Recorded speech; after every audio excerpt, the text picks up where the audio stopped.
Welcome to another episode of The Endless Stream. I'm Aidan, and as usual I'm joined by Brian and Kevin. We are three artists, illustrators, filmmakers, just all-round shit talkers.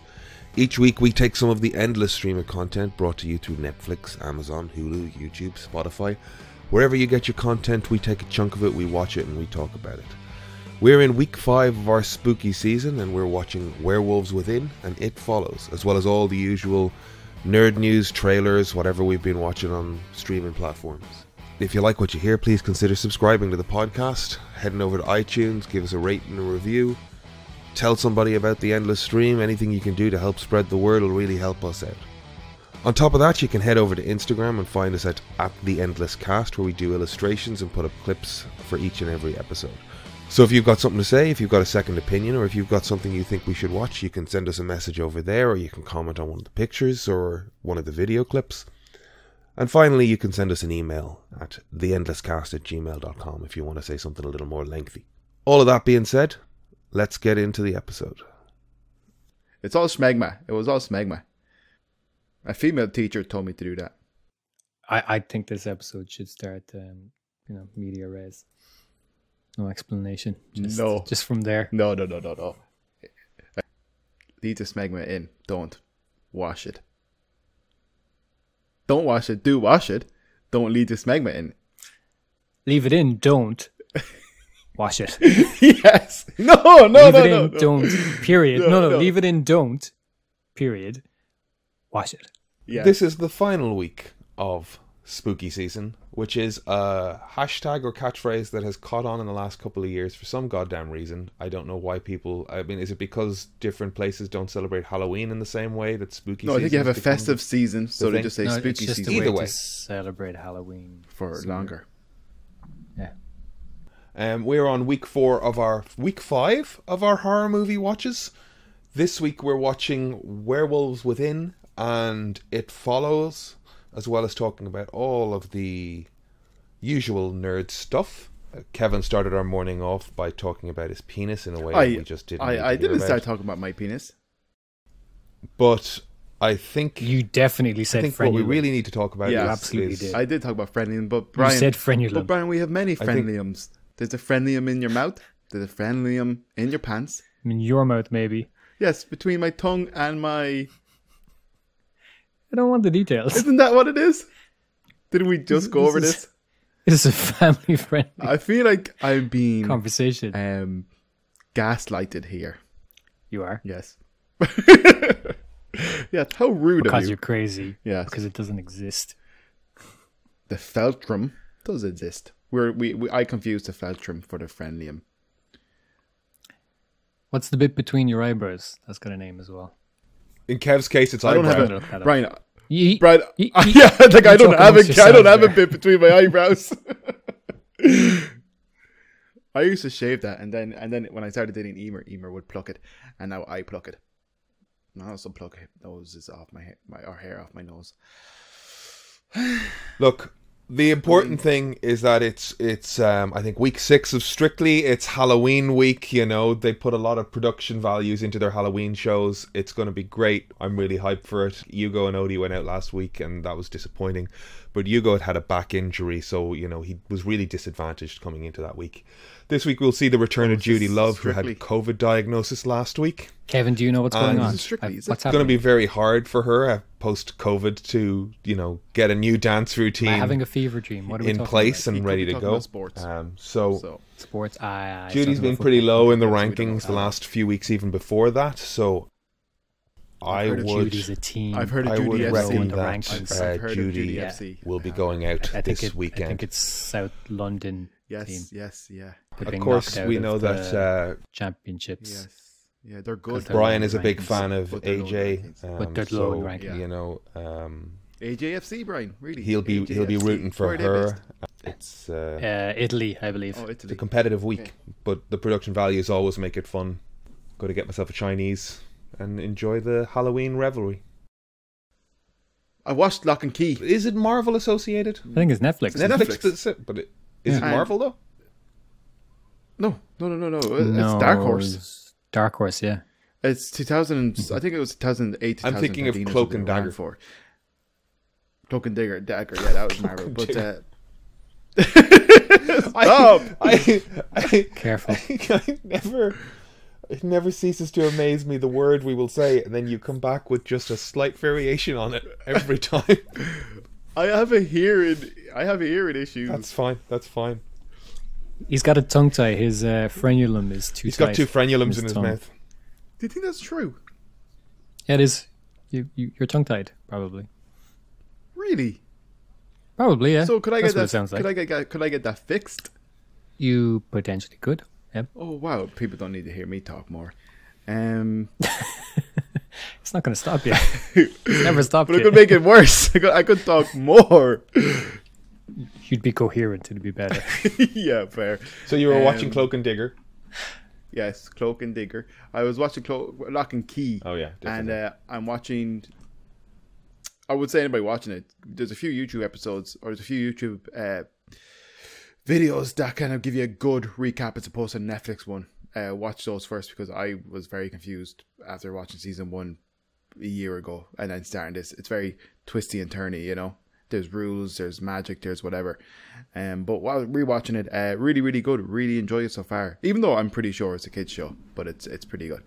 Well, it's all kids show. We've just been watching kids shows like they're for grown-ups for our entire lives. Like what else? Anything with a superhero in it. That's not technically a kids show. No one is a grown-up. We're all just old children.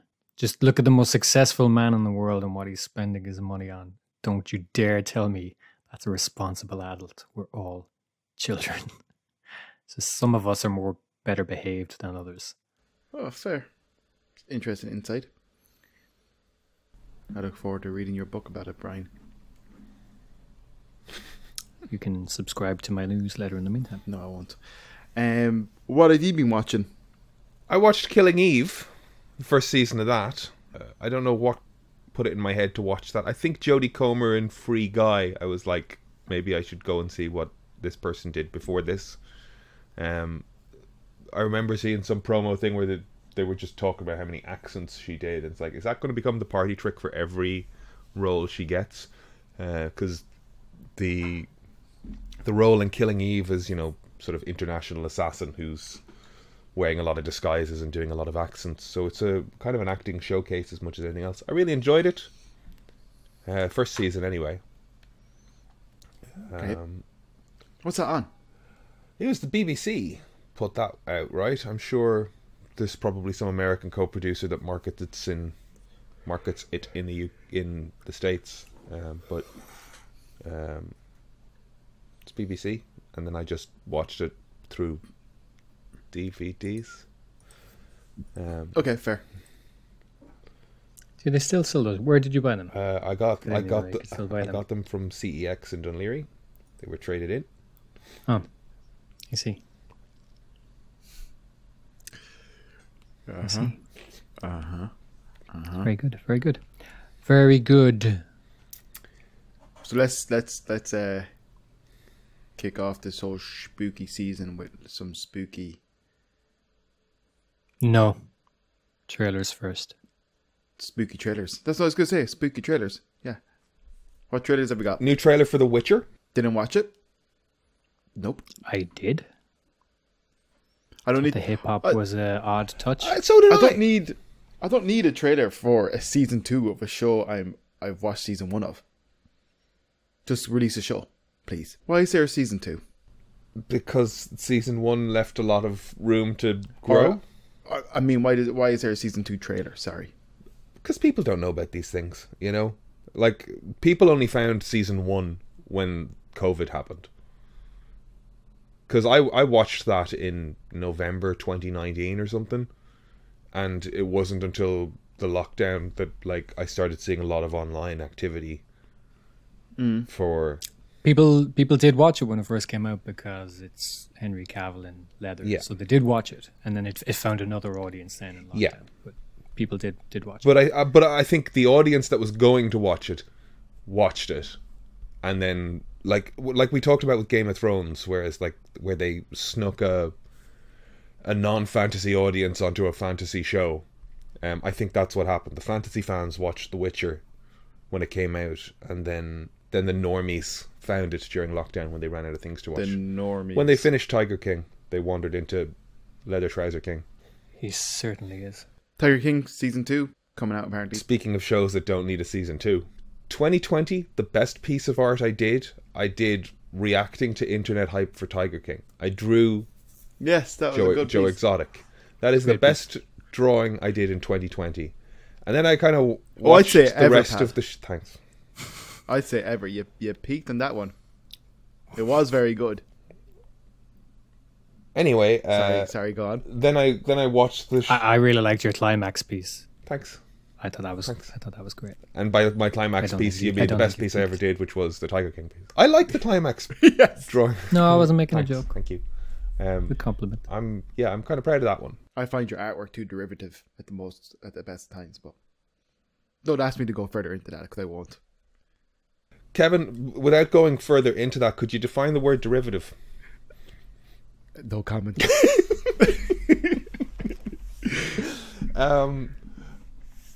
The thing I was going to say there was that, like, I kind of was reacting to the hype and just said, I'll draw this, people love this thing, and then I watched the rest of it and went, oh, he's a Psychopath. I've glorified the villain. drug addict, sexually predacious. Well, I think he kind of manipulated some people through drugs. Absolutely, that's know? what I'm saying. Yeah. He gave young yeah. men drugs to coerce them into relationships. He's literally picking up homeless people at the fucking bus depot to work in his place to get them high on fucking crack and whatever else, and then marry them. Marrying. I love when I do love, and it's an awful dark scene, but I think of it. It always crosses my mind that when he said, "I'll never recover from this." I'll never Financially. Yeah. The pause financially almost, it's gas. And it's the best drawing I've done in 4 years. You'll have to post that now on the old. I have prints of that. Who am I selling that to? That's hilarious. That was definitely a hype thing for sure. But I also did a drawing of it as far as I remember. But I don't recall it being my best piece. I was trying to work out how to print it with like gold foil where the tiger's skull was. I really put a lot of thought into that. Except for, any thought about the subject or what it was glorifying. You're allowed draw villains. Yeah. I can People mark make- it. I could. Yeah, okay, there we go. I'm going to draw the guy from King of Kong. I'm going to do documentary villains. That's a great idea. Plus, people like Med Livens drawn editorials or things of Donald Trump and stuff. So, Yeah. it's a thing. Okay, I need the listeners to chime in with documentary villains, true crime, not true crime, but like it's an interesting line of like, well, I guess he really is just a criminal, isn't he? You could do Controversial documentary characters. I could do the guy from the Jinx. He's just straight up murderer. Like I think I really need to make it clear that these people are all not good. There's Sheila from Wild Wild Country. Is that her name? Mm-hmm. Sheila. She was the sort of the zealot that really wrangled all the shit. That okay. Oh, and there's a chick from Smallville. Okay, I think I got a series going here. Ian Bailey, Sophia de Pantia's murder. He was a suspect, never proven. This is the one that proven to- Scruff keeps going on about. It says he. I won't. I what? Nothing. You said nothing. I said nothing. You said nothing I've on the said record. Nothing. Absolutely. I'll have you in court for that. I never said that. So there is a trailer for Tiger King 2. There's a trailer for Witcher season 2. I don't. I will watch The Witcher and I will enjoy The Witcher. I'm sure y'all are on the same page. Tiger King 2. I don't think that's going to get the mileage they want. the mileage they want out of it. I think there's some production company that was just happy to get a second season. Maybe Joel McHale will get another round of that. I was literally reaction just going to show. say that was awful. That was weird. It was.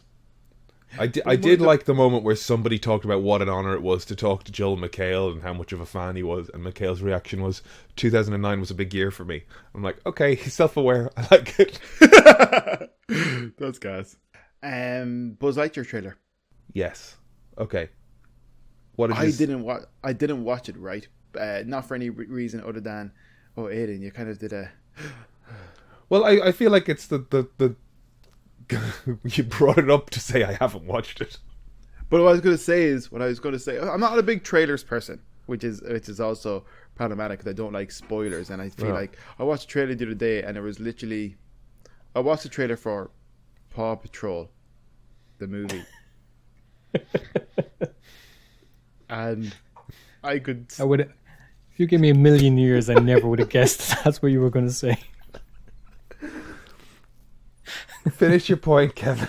I watched the trailer for Paw Patrol, the movie, and I could literally tell, like in that trailer, it's like, yep, that's the very end there. That's where that guy's pretty much caught and done away with, the villain. So it's like they gave away the ending completely in the movie. Yeah, but you know how it's going to end anyway. It's how they get there. Yeah, but like kind of even you know how much, pretty much how everything's going to end. I'm not It's hugely just familiar how with the they Paw get there. Patrol franchise, and I just found the trailer a little bit spoilerish. So all I wanted to say anyways is about So you're probably not going to go see it. they won't be ensured go- I that the won't- trailer content I won't for the see it. 5-year-olds had a pleasant ending. yeah, well, they gave it away, let me tell you. Pretty obvious. But no, I didn't get a chance to watch the Buzz Lightyear trailer. But I people are giving out. I've seen people are giving out that it's not Tim Allen doing the voice, but it's the show. Good. Good. Take Tim 90 Allen's the seconds toy and play also, that trailer. so- It's 90 seconds long. It's 90 seconds. And it's in the chat to watch this week. I was doing really good for a while. I've had a rough week, guys. Don't be on me. Don't be giving Tell me. us about your week. No, I will not tell you about my week. Contentment check. Tell us about the week. Contentment check. A bit. It's okay. Hang on now. I'll watch this. Now I really want to say contentment check in the style of Jeff Goldblum. How would that go? Well, you have you seen that TikTok where he's doing a tour of his apartment and he keeps saying new apartment check over and over again? It's very bizarre. I've kind of gone off him. He's leaning too much into his, I watched the Hot Wings episode with him like a year or two ago. It's exhausting. I couldn't watch all of it. It's too long. I was literally exhausted halfway through. I was like, I can't. He's too much. I would avoid him at a party. I really would. I think it's a performance at this point. I think it's been a performance for a long time. Yeah, a long time, yeah. Once he became aware that people Enjoyed it. did impressions of him and that they coined a phrase for it, or he leaned really heavily into it. That was epic. Much better than Paw Patrol. Okay. The Disney Pixar released a trailer for Lightyear, which is a in-universe film that the Buzz Lightyear figure is based on, or it's in continuity. So are we for the watching world. a film of a film? I'm not quite sure what it is. Oh, that's Maybe what- it's that's just what I was gonna it's say. multiverse stuff. Disney's pretty big on their multiverse. My Right. It's a Disney property. Could Buzz Lightyear make his way into the Marvel universe? No, don't be stupid. Be ridiculous. It's a toy. Unless it's like in a scene where someone's watching Buzz Lightyear in the background. Chris Evans. He's already in the universe, and she's called Captain Marvel. So Anyways, all I was going to say is this is basically what the toy is based on, is what I'm trying to say, Nobody likes right? Captain Marvel. Yes. I like Captain Marvel. Why are people shitting on Captain Marvel all of a sudden? Everybody's saying she's too powerful. I never felt that. I get it that she it's is, not. but- It's not all of a sudden. But let's focus on Lightyear. Okay. It's great. That teaser is great. I love the inclusion of Bowie. It makes the whole thing feel. Another slow pop song. Yes, slow version. That's pop the songs. that's the new. Boom. That's been going on for a while though. that's been around before the bomb. yeah. I mean, No, it's not. I was calling this. It has. I was calling this shit out when fucking like the Assassin's Creed trailers were all slow pop songs, like Lord's fucking remake of things, and that's 2012 even, you know, slow songs making shit feel moody. What are your hopes for that Lightyear trailer? Like, I liked how epic it felt. I feel like it's a Pixar movie though, so it's got to come back to like family friendly, goofy. Literally none. What? Literally none hopes. No hopes for it. None hopes. No, I think it looks good. I mean, like, I'm not Pixar saying I don't think it looks usually bad, fail. but I'm not a huge Pixar fan. I'll wait and see Of course- if it's good. of course you're not, It's Brian. good. If it's bad, I won't really care. It's a good trailer, and Chris Evans is perfect for the part, and we'll see. But I have zero expectation or anything in it. It's just like, we'll see. I think It's about a test pilot. That's all we know. it looks great. Looks like a lot of fun. Looks nicely pretty. No, like, no, I really enjoyed the trailer. So Yeah. you have no expectations. Fun trailer. But you have literally no But I'm hopes just like- for the rest of the thing. It's not that I think it'll be bad. It's just like, what is it? I have no idea. I'll forget about it until I see another trailer. If this or is it comes out. successful, couldn't I'll they? check that out. Couldn't they do a Woody one based on the TV Yes. show that Woody was from? Yeah. Well, But that might be more child friendly than Yeah, Buzz Lightyear was. Westerns aren't really popular though. so- Westerns are coming back, Brian. We've talked about it before. there's going to be a whole spate of them, starting with this Alec Baldwin movie. Oh, Alec Baldwin ruined Westerns. There was also a trailer for Cowboy Bebop. This is our did watch first that. real look at the show. Thoughts, Brian? Any hopes? My God, it looks bad. There's a shot in particular. There's some shots look okay, to be fair, but there's a shot in particular where Faye's in the foreground, Spike's pointing a gun at her, and Jet standing behind him, and it just looks. I can't believe it's a TV show. It looks like something that a YouTube channel made. You know, it's the framing in it is just astonishingly bad. They've really it just reminds me of that spate of green screen movies we had in the early 2000s. Sky Captain in the World of And- Tomorrow. Yeah, and it's gone about recreating it in the absolute wrong way. It's got the visuals and it's got details down, but it's got none of the atmosphere, no vibe, just very flat.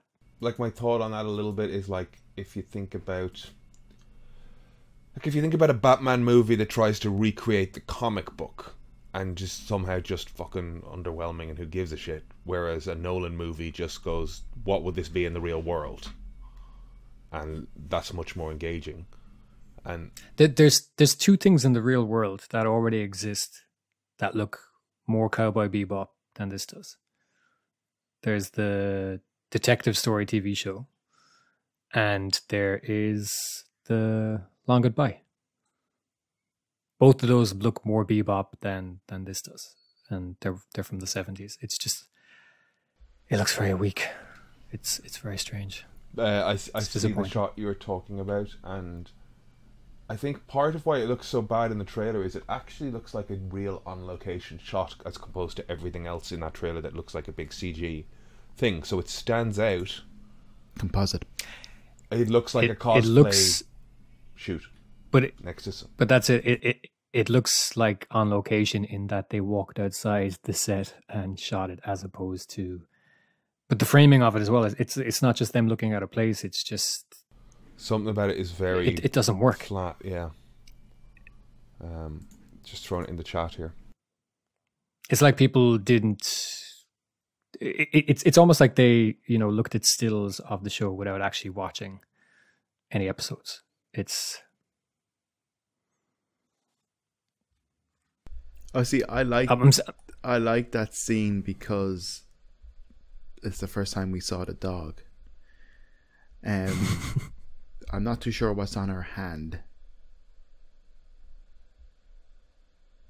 What's on her hand? Yes. Maybe it's dog drool. Spike looks cool. I don't think so. I think it's good. It's the Constantine TV show all over again. It's just Oh. just put him in a blue suit and a yellow shirt. Don't like, the show was designed so that even if all of the fashion isn't cohesive with Spike's clothes, the line weight and the colors are consistent with the rest of the show. So a character could wear like a cowboy costume and it's still going to look cohesive with what Spike wearing. But when you put him in that suit, the entire rest of the world needs to be informed by what he's wearing, and it doesn't look like it at all. Like he looks like a dickhead walking around in a fucking costume around everybody else. It just, I'm going to remain optimistic. Contentment check. I'm still going to watch it, and I'm hoping I'll be wrong. I mean, it's just it You rarely are. It baffles me that this is like, I mean, I guess there's different production companies and stuff making stuff, but like The Witcher, you know, like the second I saw the Night to Remember trailer, I thought like they need to make this a TV show. And I'm pretty sure the producer, she showed them that trailer when she was pitching the show, and it recreates elements of that, but also does its own thing. Sandman is looking great so far. Yeah, that trailer looks And very good. then there's this, and it's just like, it just looks like they didn't either. The budget was below what they have, or it really feels like people didn't watch the show and get the kind of vibe from it, because like if you compare that shot in front of the stained glass with Vicious and Spike, it's so moody and atmospheric in the show, in the anime, and in the live action, it's too bright.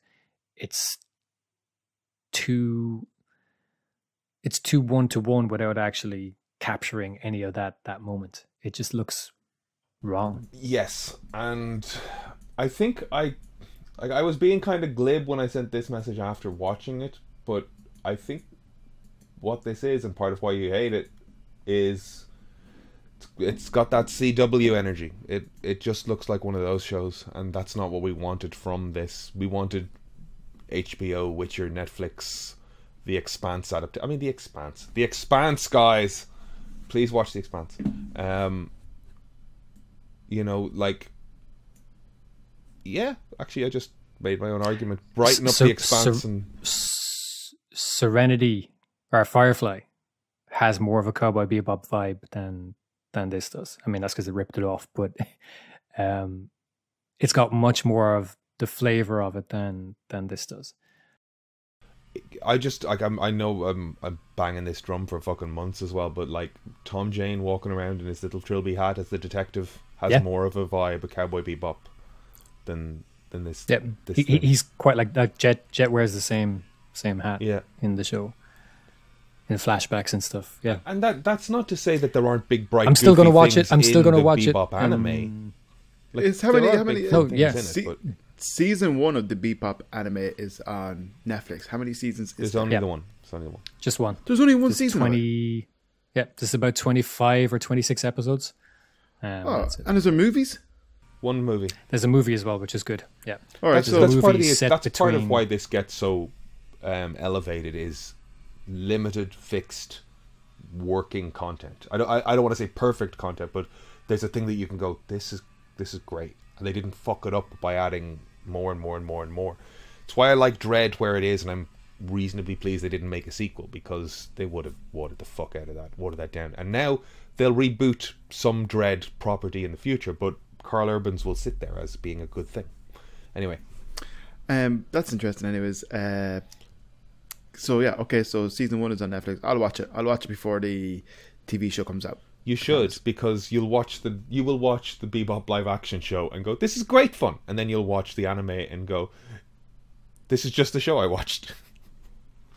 To be honest, I think it's got a lot of standout episodes, but I think there's one that's a common favorite with everybody, is the Pierrot Le Fou episode. It's towards the end of the season, and it's about Man's inhumanity to man. It's the one where Yeah. Spike's fighting this guy who kind of has him on ropes the whole time, isn't it? Yeah, Spike's fighting this like strange looking kind of circus performer, magician looking dude, and he's got kind of psychic powers, and he's an assassin, and it's just a really, there's great action in it.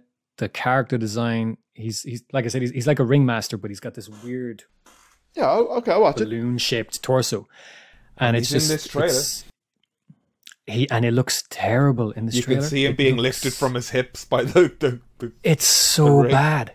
It's one of the best episodes of the show, and it's got so many different things in it. It's got a bit of horror, it's action, and then there's this kind of sci-fi element in the flashbacks towards the end, and in the trailer, it's like what have they done to my boy?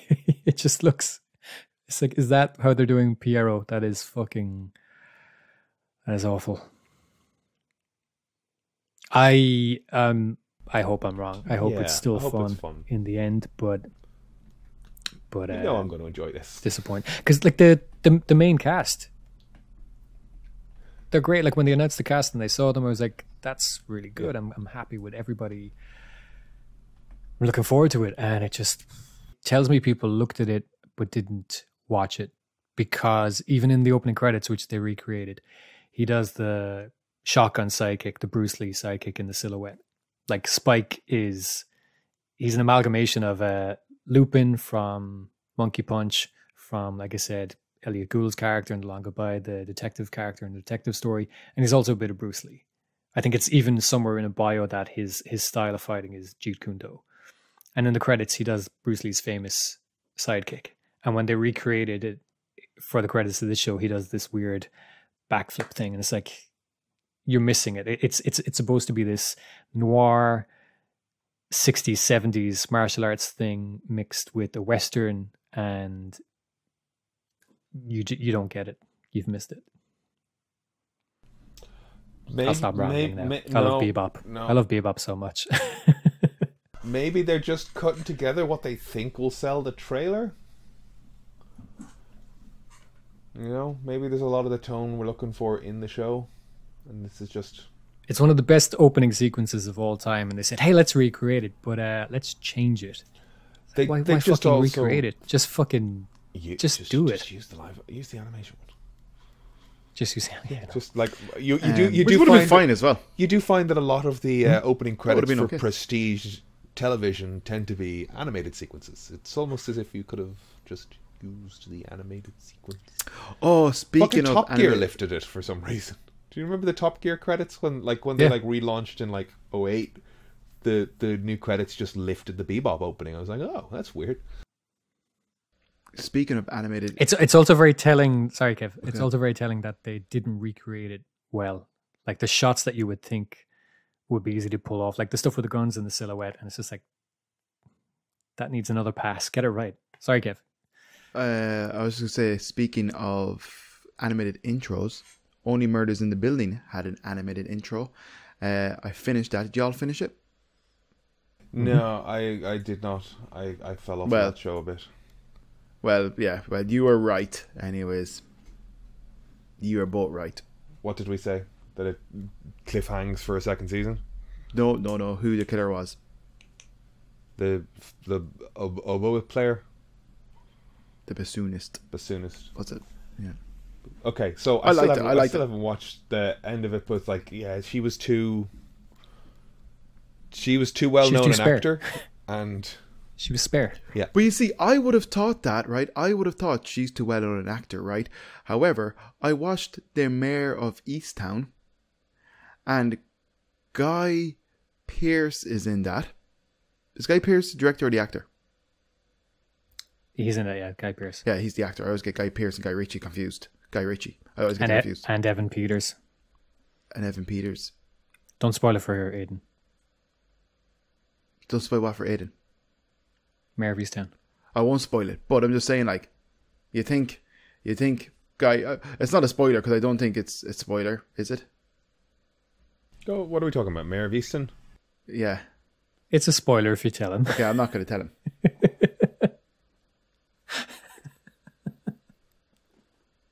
So So Only Murders in the Building. I you have to finished it. protect Was people it from fun? spoilers, but everybody spoils things on me. Who spoiled anything for you? So, someone spoils source code on me, and I keep on forgetting about it, and trying to forget about it, and then I remember about it because I want to watch it. That was 13 years ago. There's another movie someone You, spoiled on me. you said as people well, keep spoiling stuff for you, and your first example that comes to mind is a 13-year-old movie. called Source Code, featuring Jake Gyllenhaal. Yeah. Okay. There's another one that someone spoiled on me that I'm trying to forget as well, so I can watch it. I can't remember, but that Sixth works. Sense. No, but Only Murders in the Building. Oh yeah, I loved it. Absolutely loved it. Okay, all right. The way you sort of started this with like, oh, you guys were right. Like, it sounded like you'd sort of gone off it, but you loved it overall. Yes, yeah. No, I didn't get to watch the last 3 or 4 episodes until I had kind of like I watched like maybe 2 or 3 of them in a row or something. Yeah. But, no, I really liked it. I liked it. It's fun. Yeah, I'm kind of in that place as well where like I have limited watching time the last couple of weeks, and I'm doing a hell of a lot of drawing at the same time, so I've put a lot of like deadlines on my shoulders. Yeah. But I want to get back into Only Murders because I like that cast.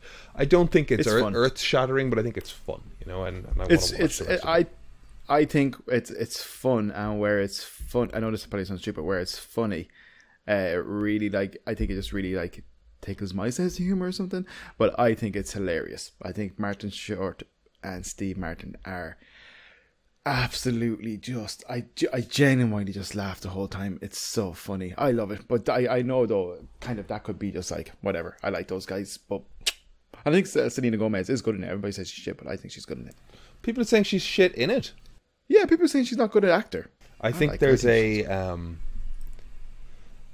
real misconception about what it takes to be an actor, and the mere fact that she's on screen performing is a miracle, because it is so hard to do that and not look like an idiot, and not look like everything you're doing is fake. So people are a bit harsh sometimes with like, oh, they're not a good actor, and it's like, what the fuck do you want? Like, this could be so much worse. This could be Malignant. Yeah.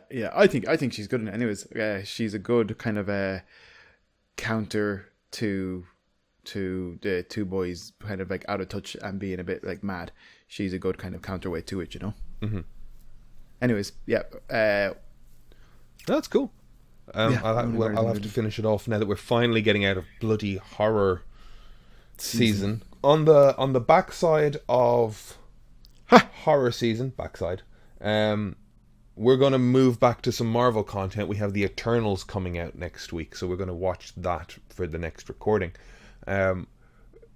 Eternals is getting some mixed reviews. Like, there was a few people I follow on Twitter who's like, I've been following them for a while because they're maybe not the most, I don't know, accredited film critics or anything like that, but like they're bloggers and whatnot, and they're people who I've sort of found my taste kind of aligns with for the most part, and if I like how they respond to things. And I mean, one in particular was just like, this is fucking great. This is a great Marvel movie. It's good. It's really good fun, and it's immersive. It's big in scale, and he was like, I'm going to go see it again. And it's like, that made me really optimistic. And then I just started seeing all the headlines about it being the lowest rated Marvel movie on Rotten Tomatoes. Not that Rotten Tomatoes is by any means the best benchmark in the world, but any thoughts on Eternals going into it next week? I try to avoid things because as we've addressed in the podcast and previous episodes, I am very impressionable, and if I start seeing how reviews are shit and stuff like that, like, I could go in there thinking, oh god, this is going to be bad, but then I'm pretty easily impressed, so I probably come out of it fairly pleased. But I think like, people like Black Widow, people love Shang-Chi. I think it's just this thing where it's just like, it might, it's like kind of, you can't give them too much praise, or it could be a case of people jumping on the bandwagon to be like, it's not great, where it's just like, it's a completely fine fucking superhero movie about super people with superpowers, and you know what I mean? Like, you kind of have to be practical with it. Something similar happened with The Witcher when the critics watched 2 or 3 episodes, didn't watch the rest of the season, and slated it. and then audiences liked it. But like, what happens very often is critics will wait and see what other people are saying, and if there's blood in the water, they'll all jump in and they say, well, I don't want to be standing out here. So the second somebody, for whatever reason, kind of went off on it, snowballs. Everybody else was just kind of jumping in. And like in the same week that Dune was reviewed, I don't know if it was the same film critic, but in The Guardian, Dune got 5 stars and Eternals got 2. Dune is not a 5-star movie. Dune's half a movie. I really enjoyed it. Villeneuve did a great job. I'm really looking forward to what's happening next. It is not a 5-star film. Not even close. I have no desire to watch it again. I'll watch part 2 when it comes out, and then I'll watch the two of them together. Here, Brian. But here. I'm here for it. Like, I really enjoyed Dune, but it's not a 5-star film. And and straight away it's here's a director with just a bit more prestige, and he's kind of made these highbrow films. And this is highbrow sci-fi, and Eternals is comic book sci-fi. And it's like, it's all fiction. It's fucking just lose the fucking the arrogance and the fucking turning their nose up at it. It's fucking bullshit. I don't know if the film's going to be great, but I doubt Zhao has directed a bad movie. There's some gorgeous cinematography in it. She's an Oscar winner. It's fucking bullshit. I'm not giving it any weight.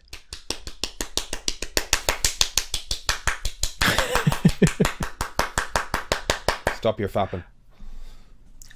People are jumping on Villeneuve's dick for Dune, and like I said, I really enjoyed it. I thought it was great, but it's half a film. It's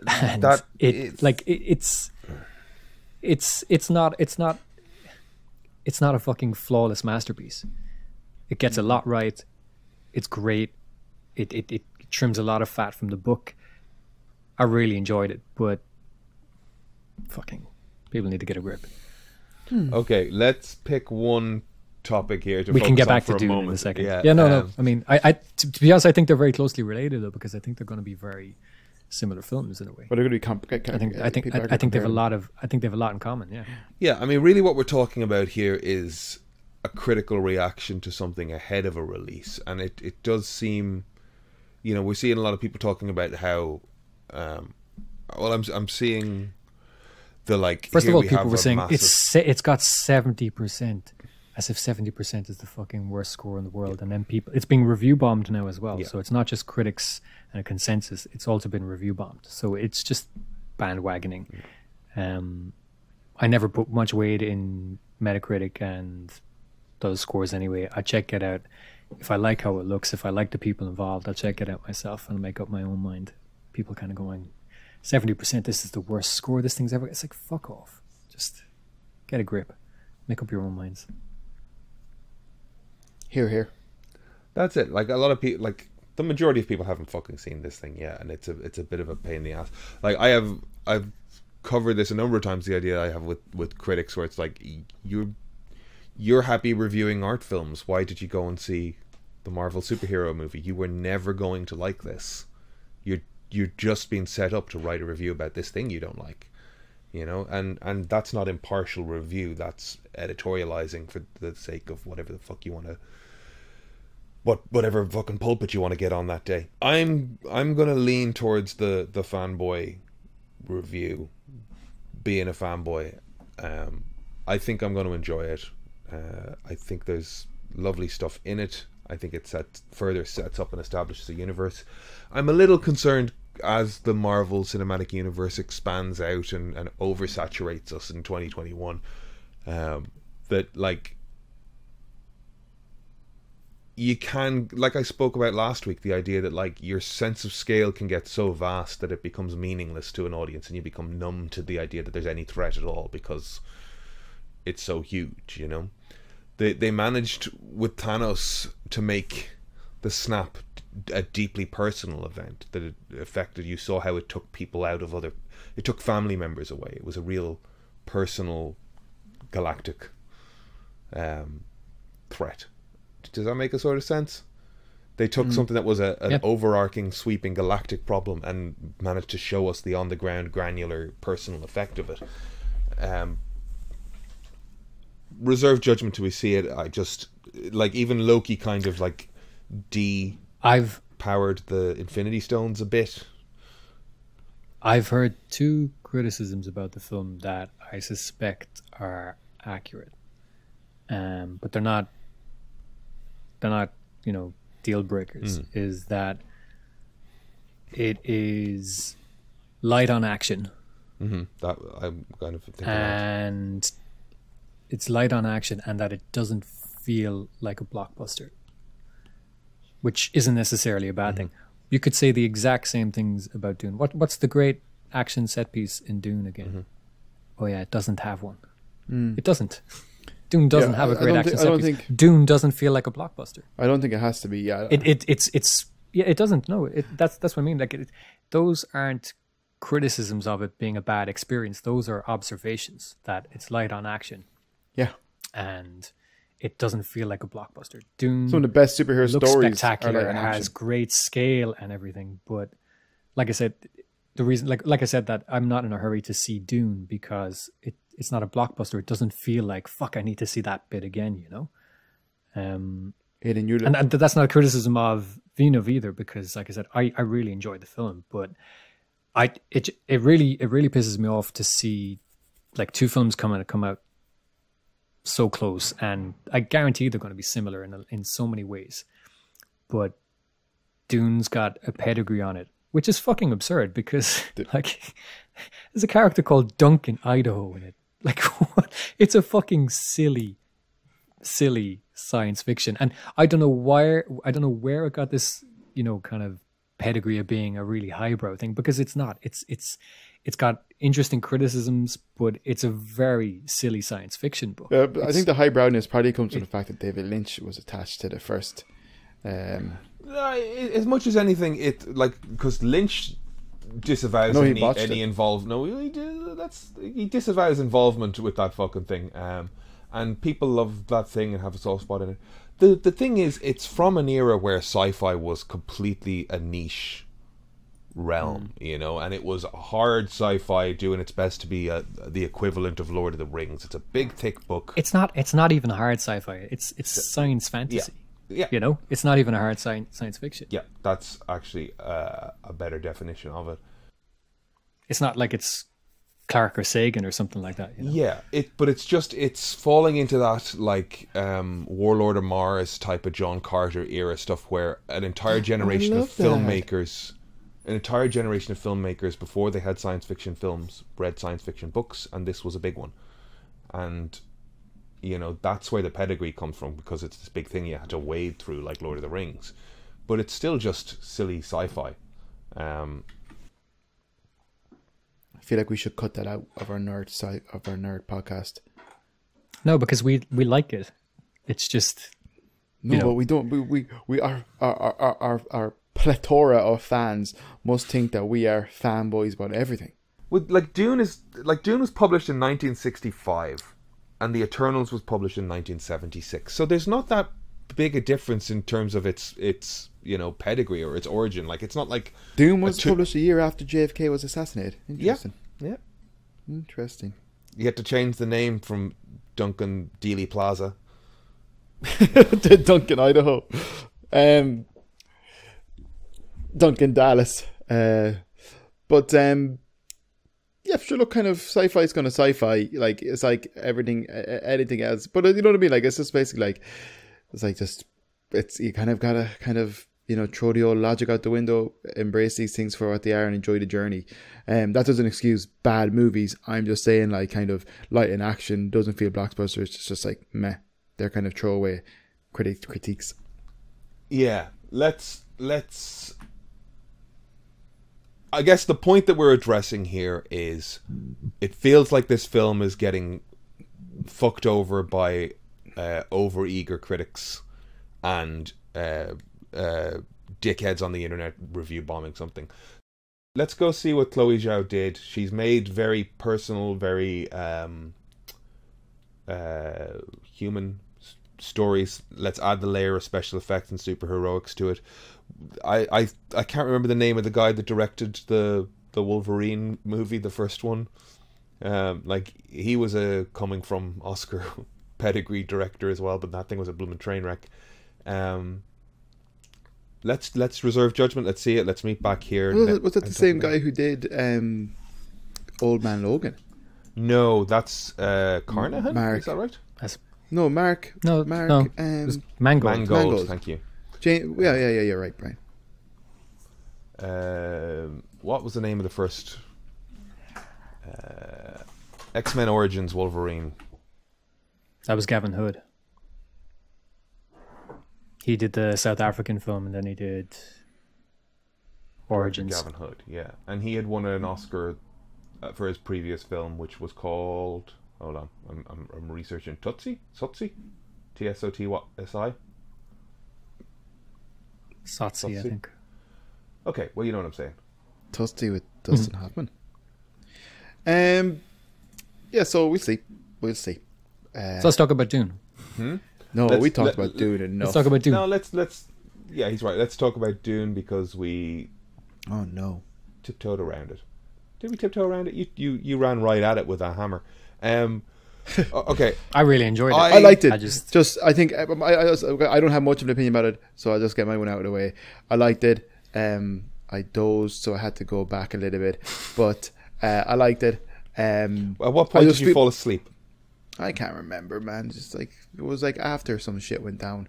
I don't remember. All I was gonna say is, go on. I feel every movie should be a standalone movie. That's what I'm gonna say. Sure. I feel like giving somebody a part one of something that part two isn't even filmed of is a bit shit. Peter Jackson gets away with it because he had all those movies done back to back, and the released intervals were fine. But I just feel like it's good. Well, how long is it going to take them to make another Dune? End of 2023. I don't mind it being a part one.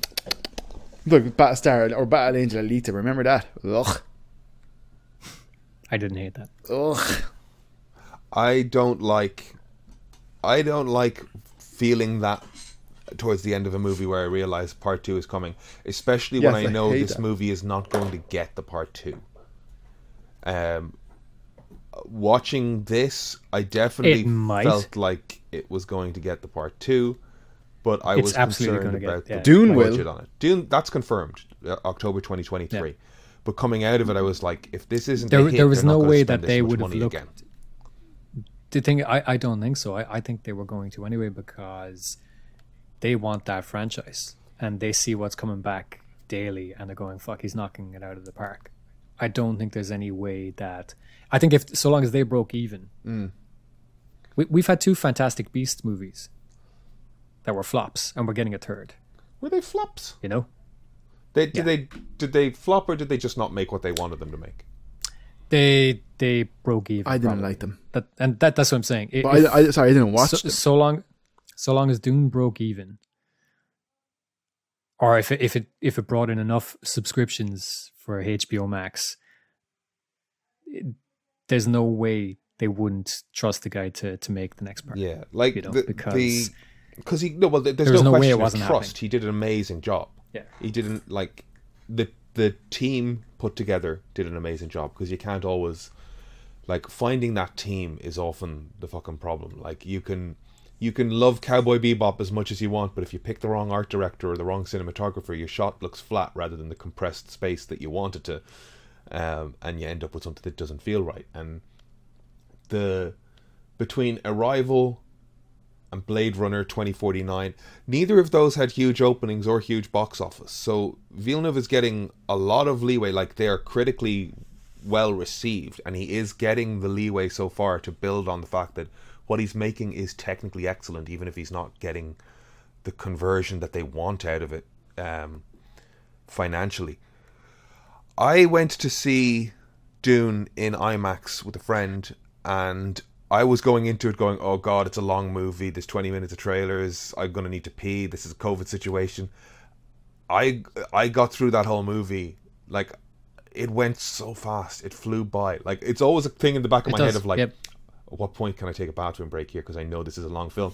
And I was like, oh, this is ending. Oh wow, this fucking flew by.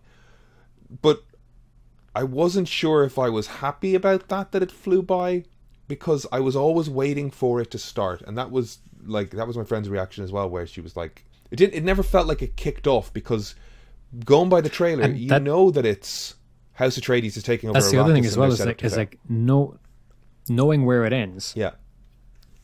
It also feels like that they could have cut a lot out to kind of get to that point at the end a bit faster, so that they could have a kind of a proper coda on it. Because essentially they find out that they already know. They know they're being given Arrakis. They know from the start it's a setup. We've got a bit of world building. There's a setup, and then we're just waiting for it to happen. And then when it happens, they're on the run. So like they're on the run from very early on, and it almost feels like that they could have even trimmed a bit more down to kind of get to that end point a bit faster, so that they'd have a better ending point. Yeah, like walking off into the desert just felt a bit or at least it didn't work up to that. It feels anticlimactic. Like, the thing is, I didn't really mind it ending where it did, but a lot of people were surprised that it kind of ended like it does. And I think maybe they should have made it clearer that, like, after this, one-on-one fight here, that's going to be the end. But instead, like you were kind of saying, you're kind of waiting for something to kick into the next act. But it's kind of all Act 2. Yeah. From once the Emperor's people arrive, it's kind of Act 2 to the end. Yeah. And it needed a little beat before that, so that it felt more like an Act 3 at some point, but it doesn't. Yeah, because it's 2.5 hours long. An hour 16 into it, the assault on the House Atreides begins. An hour 30, Paul and his mother are in the desert. 2 hours and 15, they're trying to get over the desert. 2 hours 20, they're going to have that knife fight. Like, that's your big climax, is a knife fight, where you don't actually see the death blow, Like, it doesn't even feel like an effective... It's not even a thrilling kill at the end. And now I feel like I'm shitting on it, because I really, really enjoyed it, but it was just a little bit flat. Has that and effect I was like, on people. I was thinking about it for days afterwards, because the production value and the sense of scale of it, and what he's achieved and what that team has achieved, is so impressive. It's the ships are presented with this sense of reverence. They're everyday, but they're also not. Like, you see some sci-fi stuff that whenever it wants to show you a spaceship, it wants to go, and here's our spaceship. Whereas that, it's just like Paul walking on the beach and this shit's taken off, and it's like, this is just part of the world we live in. There's stuff around, flying around the place, and that's just part of the job. The nature of it being 60s sci-fi, carrying such human shit into the future, it just made it feel goofy in places. You were like Duncan, Idaho being a great example of it. So much human stuff. The bullfighting, the bagpipes were a weird moment. I mean, it's around 20,000 years in the future. Yes, 20,000 years in the future. We've gotten over wind instruments. Let me tell you. It's not even that, but it is funny to say 20,000 years in the future and your name is Duncan, Idaho. I mean, like, we're 2,000 years post Christ, and some of the biblical names that we use are still are not, like Matthew, Mark, Luke and John, 2,000 years after Christ. That's not how those words started, But Israel is a name, though. I mean, Jesus is not the name of Christ in original texts, pronunciation wise, like, what is it? I mean, there's Yeshua is one of the sort of root names, which is closer to Joshua. So, like, I've been calling Jesus the wrong name all these years, and no one's told me. Like, I don't have a problem with those elements either. It's just like I said, It just feels a to little kind funny. of yeah, but like it doesn't really break anything for me. But again, I bristle then when a critic is saying this is superior sci-fi. It's like, fuck off. Okay, it's an ecological story about oil and it's about Iraq. Okay, I get it. Like, but what is that particularly highbrow? Is that any more highbrow than the question in Civil War about where should political oversight, how far should it reach and where should it end? The only difference is that didn't have 50 odd years of a nerd book that buildup. becomes. Do you know where the story goes in Doom? I have a notion. I don't want to yeah. see the other I don't. films. I don't either. want to see I watched a little like retrospective wanna of see Children them. of Dune They're and Dune not. Messiah. They sound terrible. No, thank you. I don't- No. I kind of don't want to see these characters end up where these characters end up. The funny thing is that Momoa becomes the main character. Oh. Like 6 or 7 books later, he was a popular character, so Herbert just kept. Well, there's cloning him. 5 sequels. I think there's 5 books that Herbert wrote, and then his son and an additional wrote 12 that's what I'm more. saying. That there's 6 books altogether that Herbert wrote, and he had plans for a 7th that his son took over, but Duncan Idaho is in all of them. So like Momoa would be the only returning character eventually if they kept making them, but they're not going to make those ones because those are not good movies. Those would not make good movies. Momoa's come a long way since Baywatch, hasn't he? Was he in Baywatch? Yeah. Like the last 2 seasons of Baywatch, Momoa's in that before he wanders into Stargate and everything else. Oh. That That's was good for himself. that was a thing that occurred to me watching it. Was like, Christ, Momoa has been doing genre stuff for so long. Like, can I find a movie with Jason Momoa just being like a guy in a city? Yeah, you're right. I don't know if he has any movies like that. Brian? He's got some TV shows where he's, less, What was that? slightly less genre. Frontier? But still Yeah. quite genre. Same. Right, let's get into the meat of this week's spooky season episode. The horror content that we all came here for. This week we lightened the mood a little after Climax and Suspiria and Hereditary, and we upped the quality a little bit after Malignant, and we watched Werewolves Within and It Follows. Let's talk about Werewolves Within first. I enjoyed it. I did not realize it was based on a video game and was surprised to see the Ubisoft header pop up in the opening credits. I didn't even realize. I don't think I'm okay, lads.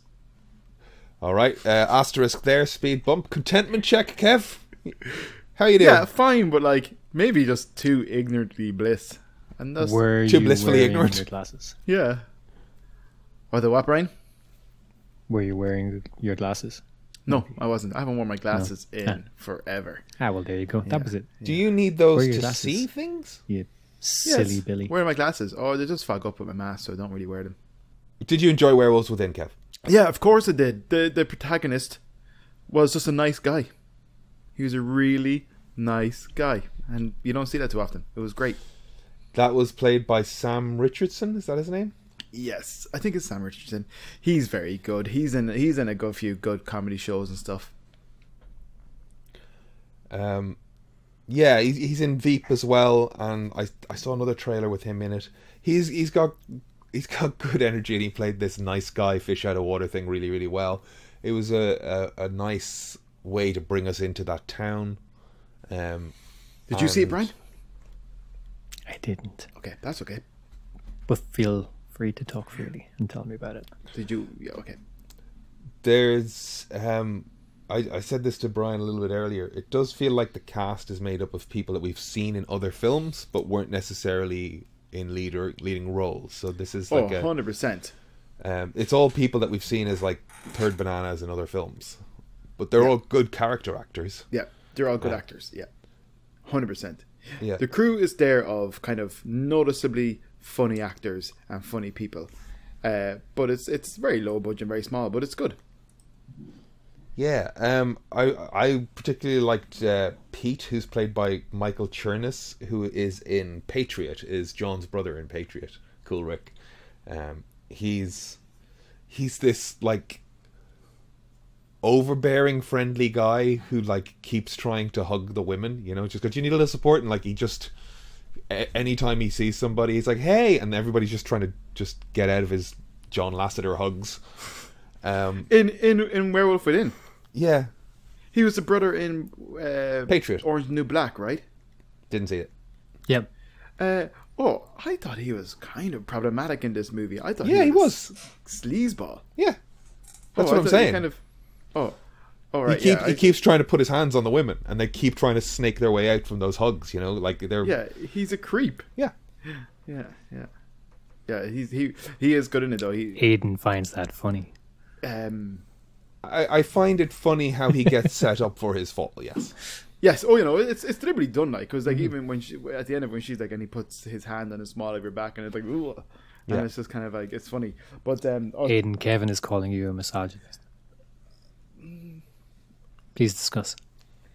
Brian is very adeptly dismantling the Werewolves Within conversation because he didn't see the movie. yeah. I'm not. I'm just guiding it along. It's almost like he's the secret antagonist within this group of people having a conversation. I am not the werewolf. That's. I like it's a good movie. All the kind of the different type of stereotypes are in there, and they're funny. I like seeing movies like this where you're just watching people get picked off one by one. The kind of twist in it is kind of fun. I'm sure, like Sounds like something a werewolf would say. I'm sure it's Just saying. it's very pro werewolf. No, it is. It's good. I really liked it. All the different characters, the way that the different death scenes, and all the kind of ridiculousness of it was fun. Yeah, good. Good movie. Good crack. It had one of those things in it where I feel like I'm being overly picky as I start to go into this, but like, so our ranger Finn is his name, I guess. He starts post snowstorm trying to figure out why the power's cut across all the buildings, and every generator attached to every house has 2-inch claw marks torn through the sides of them. Big tears that are clearly massive rips, right? They're made out to look like claw slashes from a werewolf. Yeah. They are not to know that it's a werewolf yet. But later they find like a knife that smells of diesel, and they're like, this is supposed to be what he used to slash through all of the metal and engineering of these Yeah, he's generators. a sheriff, not a detective. What do you expect? A small 3-inch hunting knife to tear through metal. Like, it was a very silly Yeah, little thing. Like, they when should've people just had can't make leaps of logic, it's funny. They should have just had they use an axe. It had a very Edgar Wright feel. Did you get that? Yeah, I think that's what they're going for. Yeah, a lot of like whip pans and like whompy noises where things pop out of nowhere. You know, the cinematic whomp. What are wumpy noises? Whomp. Without Do it again. whomp. You know when What would you use it for? you know when the two Andys yeah. leave the shot in Hot Fuzz, where they do this thing, and there's like a bum bum thing as they leave the shot. I would have thought that was more of a whoosh. Whooshes is when the camera switches, like whip pans to the next scene. Yeah, definitely going for an Edgar Wright vibe. Review wise, like, would you recommend this? Would you watch it again, Kevin? Mark, thumbs out of 10. Thumbs out of 10. Is it Shaun of the Dead but with werewolves? It's not as good as Bearing in mind, I don't like Shaun of the Dead. where I'd say Shaun of the Dead is like a good strong 7 or 8. I'd say this is a good strong 5. Yeah, I think that's it. It's a pure middle movie. Like, it's Wolf of It's Snow enjoyable, Hollow completely is a watchable, 7 but- or an 8. Yeah. This is a little below that. It's just because it's so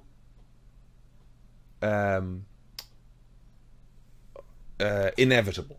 Everything you watch happen, you're just like, well, that one's going to die, and then that one's going to die, and then that one's going to die, and then one of them's going to be the werewolf, and it's probably going to be that one. Oh yeah, it's that one. Like you kind of can beat for beat. It's pleasant. But like there is really funny moments and funny characters in it, because the woman whose dog gets eaten, she's gas. She's very, very funny. Yeah, all of the characters get to slowly go nuts and have big moments. They are ludicrous fucking moments. They are like, it's very silly. Yeah, it's like if kind of like if you want to watch a really stupid silly movie, this gets a 10 out of 10, and I recommend it. But that's not one you necessarily would recommend as a good kind of comedy or a good horror, even though it's quite funny. Mm-hmm. I think if it was like you know, back in the day, and we didn't have all the internet and the streaming services and all that kind of jazz, and this came up on a Friday night on RTE, you'd be pretty content to watch it. Yeah, Milana Weintraub is in it as well. Squirrel Girl herself, she's great fun. She does what she does. There's this guy called George Basil in it as well, and maybe it's George Basil. I'm just looking at pictures of him now, and in Googling him I found a picture of him from what has to have been when he was much younger. The kind of thing where you look at a guy and go, Jesus Christ, stay out of the sun. And he doesn't even look that old. Weintraub's great. She's a lovely introduction for the new Ranger. You know, she's the post person that they make a point of that. It's not postman, it's postal worker or whatever. And she shows him around the whole town. Are you telling me George Basil isn't the werewolf? I mean, you would think he would be, right? Did you Google him? He's got to be. That's Robin Williams level coverage. He was in Flaked. I don't think that show was as bad as people say George it was. Basil, who was he in it? Mm-hmm. I'm looking at him. Oh yeah. Oh, he's very handsome there. Ooh. Looks like the same guy. It says George Basil. Yeah, that's... Cheyenne Jackson's in this, and I really recognise Cheyenne Jackson. I just don't know what from. Yeah, I thought he was the guy from Modern Family for a while, but that's not him. 30 Rock? No? Is he the guy, the Canadian fella? Yeah, that's who he is. Yeah. Okay. But I never watched 30 Rock, so... Oh, you should watch 30 Rock. Nah, Brian ruined it on me. Why? Spoiled it. Spoil the ending of 30 Spoil Rock. the end of it. Yeah, I'm trying to forget. Yeah. No, I was trying to explain to Emer last night that she was kind of famous because the internet made her famous, which is kind of rare. She was Milana, She was in an ad. She was in an ad, yeah. Yeah. And people creeped on her. She was in it. Yeah, wasn't that it? Basically, I said that to Emer last night. That basically this actor kind of hasn't done anything of like notable clout, but has a huge internet following just because she was in an ad. I said like it was like a GameStop ad. She was in the employer or something. I think they stopped. I think it was a running the mobile ad. company. Yeah, T-Mobile. I think. Yeah. I don't know anything about it. Yeah. But she has an unhealthy kind of following. Not unhealthy for her, maybe. I don't know. No, I think she ended up feeling that way because she appears on a lot of podcasts. She's from like an LA comedy circle, and she'd be on like Doug Lowe's movies and stuff I'd listen to. And like, I think they stopped running the ad because of how sexualized the talk around her became, and there was a lot of like deep faking with her off the back of that ad as well. It was a weird moment in advertising. Like, I think she leaned into some of it initially. I think she did, but then it just got and real then toxic. it got out of hand. Yeah, because like so much advertising is based around aesthetic and that's not to say it was her fault. It was just not at all. No, but She had a like she. I think I. But it's like you said about. I knew her. If you are an actor and you find that something is gaining you a following or gathering you a following, you will lean into it a little bit, or you will try and embrace whatever the hell it is that makes you stand think out what of it. But first introduced me to the ads was GIFs on Imager or something like that, and then there was a series of them, and like people, it's that it's that parasocial thing where she does something a little cheeky and kind of gives a wink, and then people think, oh, I can be inappropriate now because she winked that one time. Yeah. But it's like, or she made a innuendo or something, and it's. But it's literally, Brian, what you've said though about earlier about Jeff Goldblum is like the internet kind of built a persona around him, kind of, you know, a certain way. He leaned into it, and now he's leaning too far into it, and it's kind of, he's kind of just a little bit insufferable now, say, for example, where this girl was like, the internet was building a persona of her, although kind of like probably more sexualized for sure, definitely more hypersexualized and stuff. And she probably wasn't even aware of the full extent Yeah. of like the conversation that was happening around the stuff that she was doing. So she was doing like these one or two things, but people were talking about it then as if she was leaning into it, okay, you know, without her necessarily being aware of, well, I'm sure if you know, initially she's probably just thinking, oh, that ad is really taken off, you know, that's been really popular. Yeah. And then she's getting a lot of interaction from people. And then by the time she realizes kind of what's happening, it's like people have really run away with this before she even had a handle on a second it, to blink. Yeah, she was meant to be a live action Squirrel Girl, and then it got downgraded to animated TV show, and then it just disappeared. I was looking forward to that show. They shot a pilot and they went, well, that doesn't work. Can you see the pilot anywhere, I wonder? Yeah, you can see images from like test shots and stuff. Like Because it was going to be like night. What's it? The New Warriors were going to be in it. here she is with a little like animatronic squirrel on her shoulder. I think that would have been hilarious. I think the concepts are funny, but I think once you get into it, it probably just didn't work. Like, do you remember the DC show they made about the company that cleans up after superhero fights with Alan Yeah, they Tudyk fecked and that. whatever? It's like, Yeah. like it's a fun concept, but once you start making it, you're like, this doesn't quite That work the show way is- you want it to. that show was a hard watch. Yeah. It's unfortunate. Worlds Within, 2 paws up, Out of 14 paws, 7 paws up. So that's a 7. that's a 5 out of 10 and 2 paws up. Yes, but paws have more digits than Got it. thumbs. So it's actually Right. an okay score. Middling. okay. Okay. Okay. It Follows. It Follows was the other thing we watched this week. I had never seen that before. Did I've the seen two it. of you watch it? I've seen it twice. Didn't watch it this week. I've seen it twice before. I love that movie, and I think it's very, very good. I had never seen it before. It was really good. I don't like it. It scared me. Oh. How does it Poor- compare to Climax for you? Climax was such as Brian describes it, a sensory experience that you're just carried along through that, the noise, the visual, the dance, the whatever. This was such a slow, ponderous threat that I love it. they set up perfectly at the beginning that like the penalty for underestimating whatever the hell this thing is brutal, violent death. That it makes this thing that is, you know, the giant guy was really creepy. That opening scene was such a great thing as well. Just handheld following the girl as she sort of runs around the street, Yeah. doing a sort of circle around this slow moving thing that you can't see.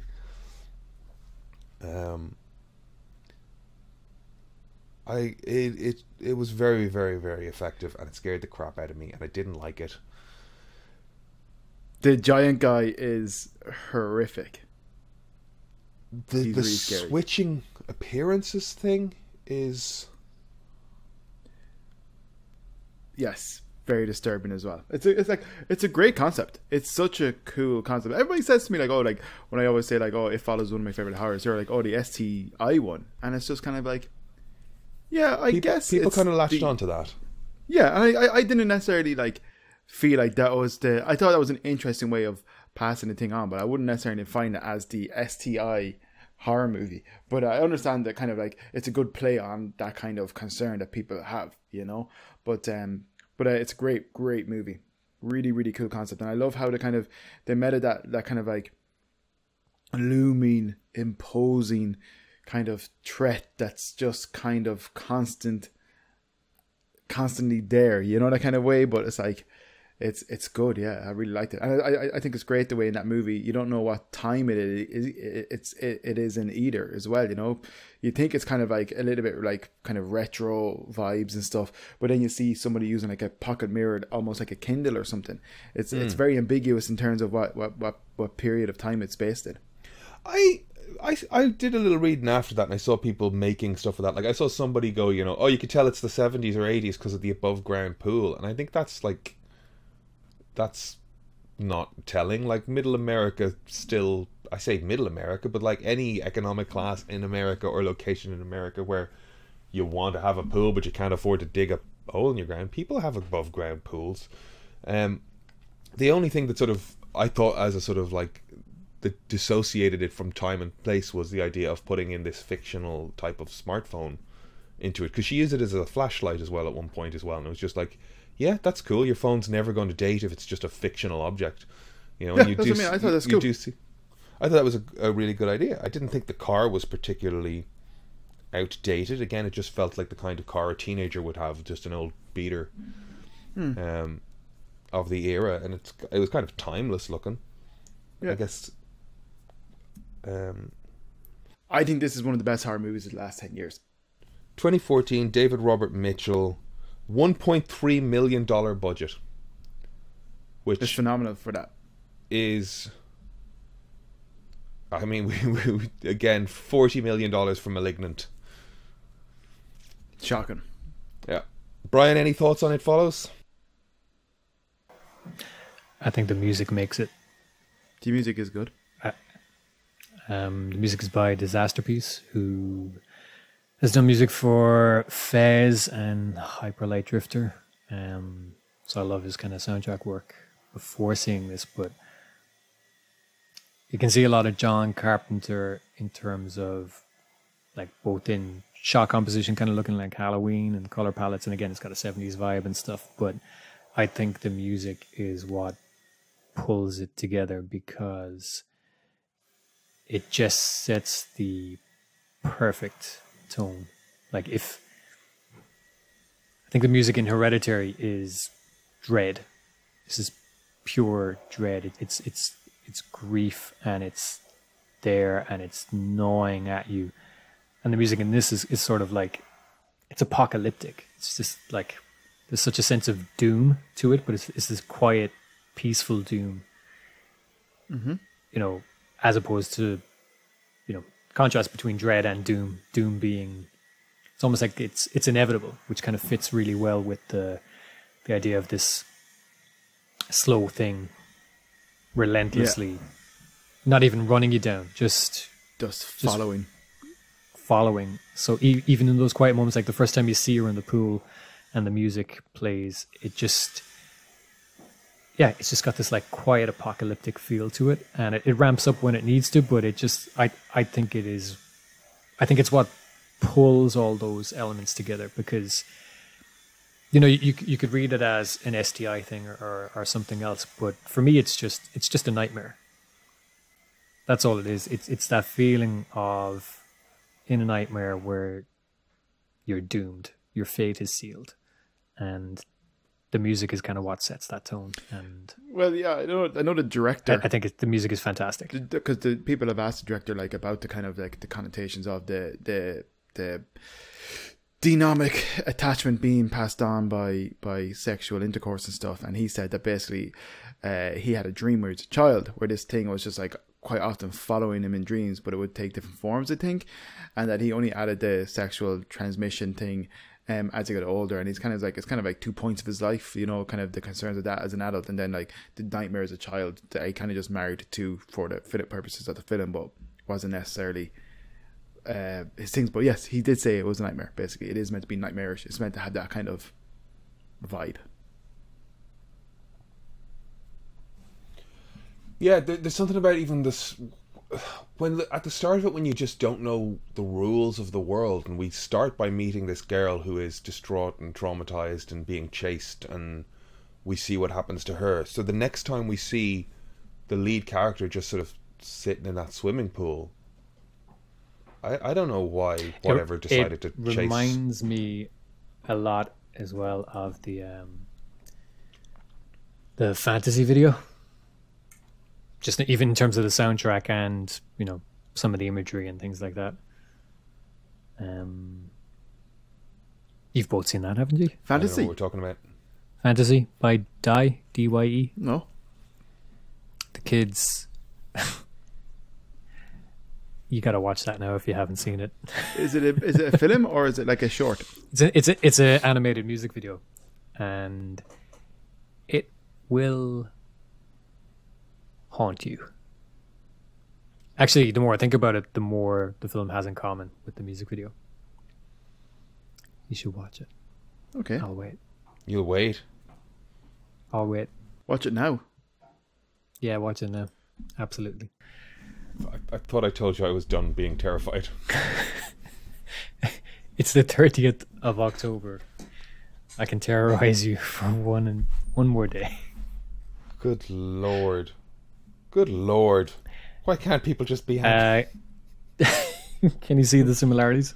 I do see what you're sort of saying, but yuck. Both in the, themes, content, and music, I think. If anybody listening hasn't watched it yet, go watch it and send us your reactions. Absolutely, yeah. Let us know what you think of Brian's favorite content. It is one of my favorite videos. It is. Genuinely. It's amazing. It is amazing. Come on. It is. It's cosmic horror. Yeah. It's very one of the best. It's one of the very best. well executed. Mm-hmm. I like the art direction, I like the line quality. It's nice looking. I don't know that I'll be watching it again. It's a bit Song's good. Cronenberg-y monster. Song is good. Yeah, song's cool. It is a bit Cronenberg monster. / Lovecraft.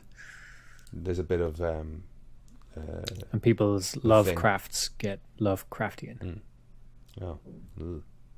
I still like I said this to you in chat about lyrics and things. This stuff has gone on for fucking ever, and I've seen evidence of it all the way along. But when I hear a new song with explicit lyrics, or I see new animated content with sort of violent or sexual content, I'm like, this is not the medium for lewd content. This is supposed to be highbrow. I'm still always a little like monocle dropping. I still have that reaction every time. I'm like, she said what? I just want somebody to think of the children. I don't know why I have that reaction at this point. You're repressed. I still have that reaction to things. Like, I listened to a Doja Cat song and was scandalized. You're repressed. You need to cut loose. Either that or just dig deeper into a hole. I'm going to say cut loose. It's kept frozen. This feels like a long time. I think he was just starting as you finished. Oh. Silly boy. I think he was having password login troubles. Yeah, it was being stupid. Oh, I have my headphones in the wrong ear. Wow, that was fucking insane. Took a real turn there at the end as well. Took a real turn, yeah. Yeah. It does. I love it. Yeah. Can you see what I mean about music and Yeah. certain things being very similar? Mm-hmm. Yep, for people. Came out 3 years before though. If people haven't seen Die, music video for a song called Fantasy, check it out. It's pretty messed up. So It's pretty shocking. There's a reason it has 66 million views in 10 years. It became the thing to show your friends and film their reactions. So let's kind of do a summation here now. Then at the end of our spooky season content, it's the 30th of October. If people wanted to watch horror movies, I mean, I was going to say this Halloween, but by the time this episode comes out, it'll be the 1st of November. But if you wanted to watch anything from this sort of catalogue, I mean, It Follows is definitely, it's such a middle ground between pure entertainment horror that like Malignant is aiming at, and the sort of highbrow concepty stuff that Suspiria or Climax are doing. I think It Follows is a sweet spot in all of these movies for me, in terms of being like a popcorn horror movie that's really effective. That be fair? Absolutely. Yeah, yeah. But like I said, that's I think it works so well. It's great, but it's not going to be. It's not like too highbrow where it'll alienate kind of your average cinema goer, and it's not like lowbrow enough where kind of like it's just malignant. Yeah, it's not trying to. It's not weighed down by its metaphor or its creative intent. It has something there, but and it has a real measure of art to the way that it's directed and the cinematography and the tone that's set to it, but it's pure teenage horror movie at the same time. And is this my favorite of the bunch? I think in terms of like the that sweet spot of entertainment value, I think that's my favorite of the bunch. I'd watch it again. I think it's got the widest appeal. Yeah. Balanced with actually being good. I could see Malignant being more popular, Yeah. for example, but I could see why people would like it, especially like kind of a younger Yes. or a slightly older teen audience. I could see why they might prefer that. Yeah. But I think it's got the broadest appeal while also being very effective and a great piece of art as well. Yeah. Not just entertaining, but it's a great. It is a great piece of art. It is. It's probably my favorite horror movie.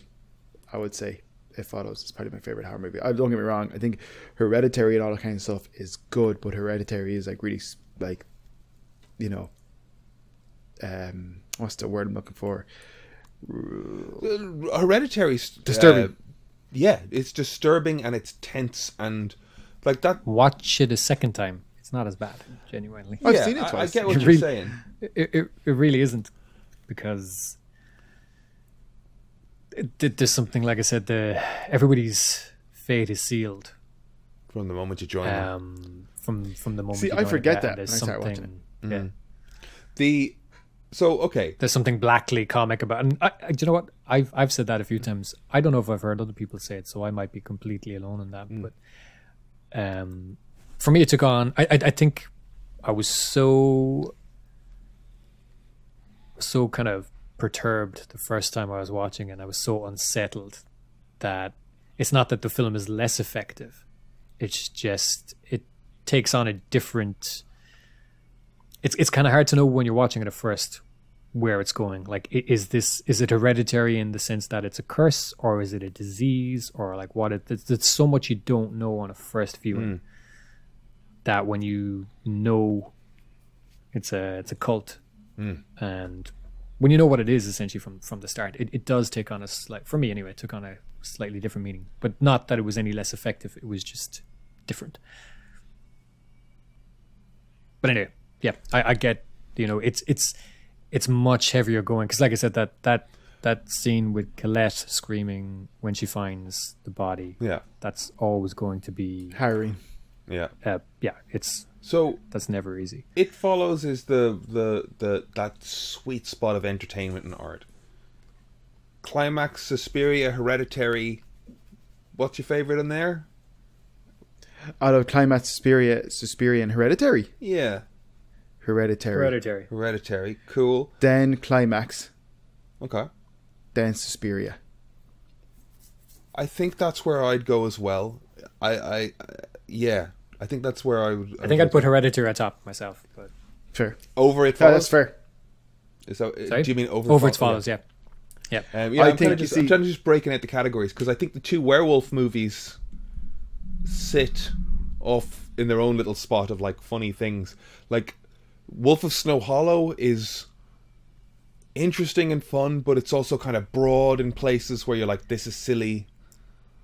It's kind of my thing that I kind of mentioned when we were talking about Malignant, that if a film is overtly violent or graphic, it's going to fall into action or horror. And horror should be unsettling. Horror refers to that Yeah. that sense of Horror is not just violence. terror or Yeah. horror. Yeah, and it should have that. So for me, that's what I mean. I love the genre, and I don't watch a whole lot of it because very little of it hits that spot for me, and that's why Hereditary is kind of where it is. And then this again, it's why I like the kind of parts in Suspiria. Like Suspiria has this, the violent scene where the body's kind of contorted and stuff, and that's violent, but it's also manages to be Well, there's the horror of the fact upsetting. that she's still alive. Yeah. Whereas any of the violence in Malignant is just kind of slapstick, Yeah. almost. Yeah. Malignant So- is nuts. Like I was even thinking about that during the week, and I was like the fact that kind of Gabriel has all these mad powers with electric voices and stuff, or they're trying to those things, and the sheer skill they have at jumping around and using guns and weapons and stuff. It's just nuts. That movie was a mistake. But this thing, it'd be more effective if it was an action movie. If it was an action movie with horror elements, we'd be having a different conversation about it. I think we'd be kind of saying that it's trying to be Evil Dead. It's not quite there, but it's fun. Yeah. But instead, it doesn't know what it is. it's at any trying to point. be, yeah. It doesn't know what it is. What it is an excuse to spend $40 million and have some fun making some random shit, and then trying to piece together a narrative out of the random shit you've made. But that's fair to say that's the bottom of our horror pile for this whole month. Yeah. Yeah. My apologies. But I did recommend It Follows. It's not holding it against you. It's no fun if you apologize. I'm sorry. So thank you for coming with us on this journey through horror in the month of October. We hope you enjoy your Halloweens. As we head into November, we've got the Eternals. We have the Just Eternals. we have Eternals, and we have Hawkeye. the Hawkeye content coming down the line, and we also have what will undoubtedly be It's a Hawk Guy. Hawkeye. Hawk Guy. Hawk Guy. We also have what would undoubtedly be a series of Christmas movies to watch for the month of December. So if you've got anything you want us to watch for December, send us I don't know about emails, that. comment on Twitter. Last- Let us know what you think we should watch during the month of December. Last December, Eva and I watched a Christmas movie every day, and I don't know how we did it. And we watched some, like, I have the list on my phone still. We watched some incredible stinkers. Like, we watched one where Dolly Parton it was a musical, and Dolly Parton was an angel. I actually enjoyed it, but it was awful. We watched there were some movies that we watched that were just like, oh, rough. But take away from it though, people want to get festive. Watch Klaus. It's amazing, and it's do you not like Klaus, Aidan? Klaus is a very lauded accomplishment in the animation industry. It's a magnificent achievement and a great thing for the industry. Too much. Nobody's buying it. You laid it on too thick. I liked it. Gremlins. Gremlins Let's 2 watch is Gremlins. good. Gremlins, sorry. The first No, Gremlins 1. Yeah, sorry. Kev's speech impediment kicking in there. He tried to say Gremlins, but he said Gremlins. Just, you tacked on a 2 at the end. That's my speech impediment. I was going to say to you... I haven't seen the first Gremlins I had my probably since speech impediment 1998. fixed. I saw it once. Malignant should have been a Gremlins. Malignant was that's kind of what it awful. needs to be. But Anna and the Apocalypse, I think it is. It's a great Christmas movie. I love it. It's very, very good. I mean, you could watch that. You know what? If people are kind of like... You told me about that before, and I thought you were losing your mind. I remember you telling me about that film. I was like, what is he talking about? It's great. I still listen to the soundtrack. But if people want to do a slow transition from horror to festive, Anna versus the Apocalypse. There you go. Anna versus No the Gremlins. Apocalypse? Anna and the Apocalypse, or Anna versus the Apocalypse? I can't remember. Anna and the And Gremlins. Apocalypse. And Gremlins and Krampus. Krampus is a good movie. Tony Collette's in that as well. It's a great movie, actually. And then Batman Returns. Then Batman Returns. There you go. That's our Christmas viewing sorted. We just picked Anna and the more horror Apocalypse, movies. Gremlins, Krampus, and Batman Returns. That's 4 weeks. That's 4 weeks. We could do it. We've picked 4 films that Brian's not going to watch. I'll watch Gremlins.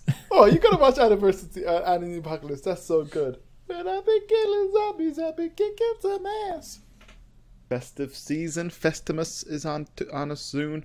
Let's not talk about Christmas. It's December. Well, no, hold on. Like I'm just going to read you the quotes and their sources from the poster of Anna and the Apocalypse. This is by no means an actual indictment of the film, but we have a totally bonkers and bloody good time from Nerdist. A triumph in every sense of the word from The Daily Dead. I agree. Shaun of the Dead meets La La Land from First Showing. An absolute and utter blast from Film School Rejects. I don't trust any of these They're sources. some of my favorite publications. They're not publications, they're blogs. They're some of my favorite blogs. They're blogs with notions. No, watch a movie before you say that. Look, it's probably a fun film. And I don't discount that. I'm just being glib to go and pull up, but it is kind of interesting that there's not a quote from like The Times or something, you know what I mean? There's no like Empire or